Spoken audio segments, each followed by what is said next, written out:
parang mga tiyan ng apo. At sila ay napuspos lahat ng Espiritu ng Panginoon. At handa silang ibahagi ang salita ng Diyos kahit ang katumbas nito ay kamatayan. Amen. Yung mga tumalikod sa kanya noon, ng mga disciples na kanya ay nanumbalik din. Amen.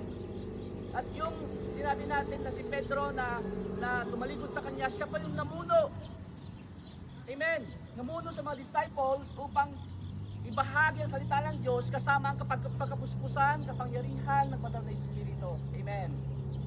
Hallelujah. Palakpakan natin ang Lord. Amen. At the greatest mystery in the life of every people, every person is kapagnanahan sa atin ang kapangyarihan ng Banal na Espiritu. That's why paano tayo magiging banal? Sa magitan ng pagsisi at pagtanggap kay Jesus Christ sa kanyang ginawa doon sa cross. Amen.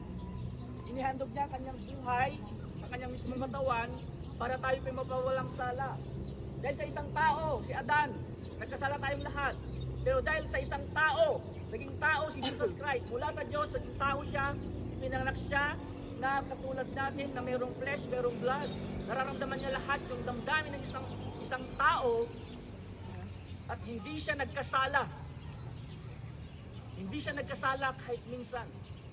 Ang patunay dyan, nung siya'y muling nabuhay. Kung si Jesus ay nanatili dun sa libingan, may kasalanan siya. Kasi ang katumbas ng kasalanan ay kamatayan. Pero siya'y namatay dahil sa ating mga kasalanan, hindi siya, sabihin natin hindi siya na mamamatay, hindi tatablan ng bala o mga tabak, di ba? Pero namatay siya kasi tinanggap niya lahat yung kasalanan natin. Amen. Pero hindi siya nanatili sa libingan dahil siya ay banal at tinanggap yung kanyang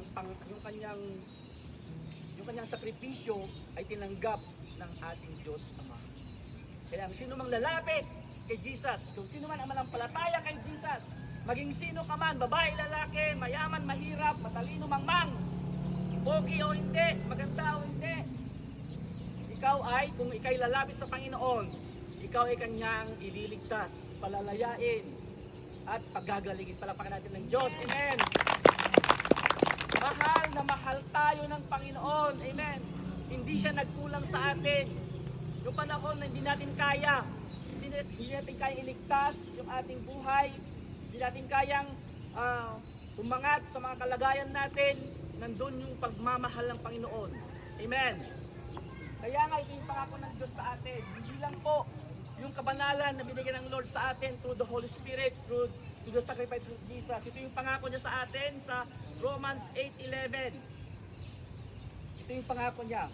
At kung nananahan sa inyo ang Espiritu ng Diyos, yun ay napaka-imposible, di ba, na manahan sa atin kasi makasalanan tayo. Pero, pinatawad ka ng Panginoon. Amen. Iniligtas tayo ng Panginoon para pwedeng manahan sa iyo ang kanyang Espiritu. Kasi hindi pwedeng manahan ang banal na Espiritu sa maruming puso. Pero kung ikaw ay nagsisi, ikaw na ay pinatawad ng ating Diyos because of Jesus.